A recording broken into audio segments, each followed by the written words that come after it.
سوار ہوتے رہے، لیکن جس نے آنکھ کھول کر دیکھا حسین کی صورت میں کسی کو محمد نظر آیا، کسی کو علی نظر آیا، کسی کو حسن نظر آیا، ہر کوئی خوف کے مارے حسین کا سینہ چھوڑ کر پیچھے ہٹ گیا۔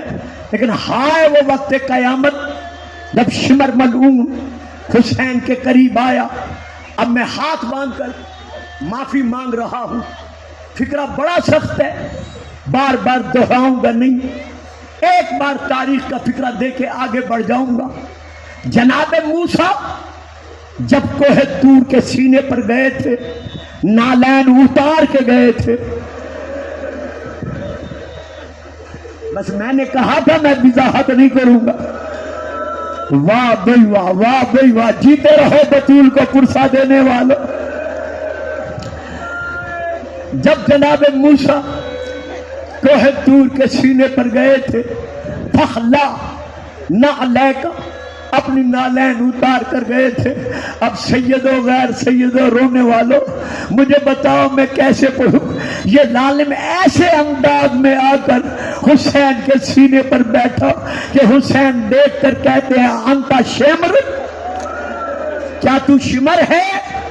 کہتے ہیں ہاں حسین میں شمر ہوں۔ فرمایا ہاں یہ گستاخی تو نے کرنی تھی۔ یہ بیٹھا اور اسے خنجر سنبھالا، ایک ہاتھ حسین کی زلفوں میں ڈالا، دوسرا ہاتھ حسین کے حلق پہ رکھا، پہلے حلق پہ رکھا، چلا کر یہ خنجر اٹھاتا رہا۔ آخر میں جب سرطن سے شہید کر چکا تو اس کے ایک ظالم سپاہی نے پوچھا، ساتھی نے پوچھا کہ حسین تو ایک جھٹکے میں اس کا سر تن سے جدا ہو سکتا تھا، یہ تو دو ضربے لگا کر رکتا کیوں رہا؟ یہ ظالم کہتے ہیں جب میں نے پہلی بار حسین کے گردن پر، حسین کی گردن پر 2 ضربے لگائی اور خنجر اٹھایا، میں نے دیکھا کہ حسین زمین پر ہاتھ پاؤں مارنے لگا۔ جب میں نے حسین کو تڑپتے دیکھا تو اب میرے دل میں خیال آیا کہ ٹھہر ٹھہر کر حسین کو ذبح کروں تاکہ دیکھوں زہرا کا لال تڑپتا کیسے ہے۔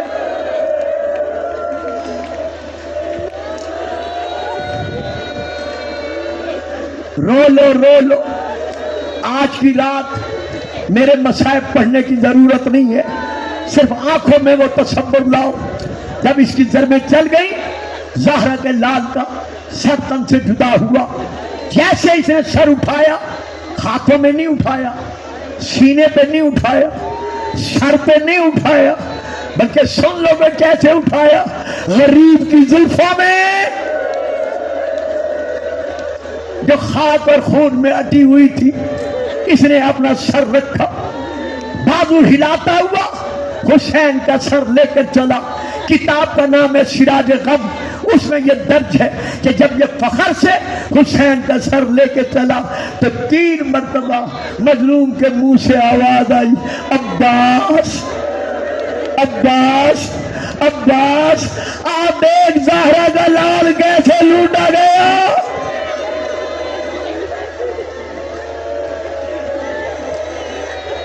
شہادت حسین کے بعد چونکہ نماز عصر کے وقت امام کا سر تن سے جدا ہوا ہے، تو شہادت امام کے بعد سب سے پہلا ظلم جو امام پر ہوا ہے وہ ہے غریب زہرا کے لاشے پر ظالموں نے گھوڑے دوڑائے۔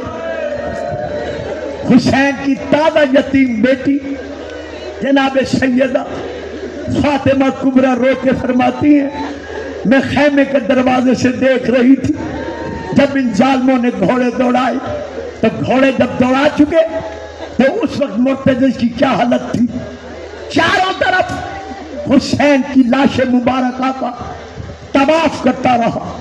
ادھر یہ ظالم ہٹے، ادھر اس نے اپنی پیشانی، اپنا منہ حسین کے خون سے رنگین کیا، خاک اور خون اپنے منہ پر مل کر روتا ہوا، اپنی زبان میں ہنہناتا ہوا، زین ڈھلی ہوئی ہے، باک کٹی ہوئی ہے، پہلو میں تیر لگے ہوئے ہیں، چہرے پر حسین کا خون ملا ہوا ہے.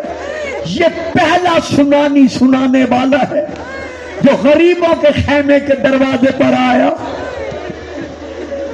جیسے مرتجز بیویوں کے خیمے کے دروازے پر پہنچا اور اس نے روتے ہوئے اپنی آواز بلند کی، اولاد والوں، خاص طور پر بیٹیوں والوں، سب سے پہلے اندر سے حسین کی تازہ یتیم بچی بی بی سکینہ آئی. سن لو گے بچی نے کیا کیا؟ گھوڑے کی باگ میں ہاتھ ڈالا، ہاتھ ڈال کر کہا مرتجز میرے بابے کی شہادت کا تو عینی گواہ ہے. مجھے اتنا بتا، جب میرا بابا شہید ہو رہا تھا کسی نے پانی بھی پلایا؟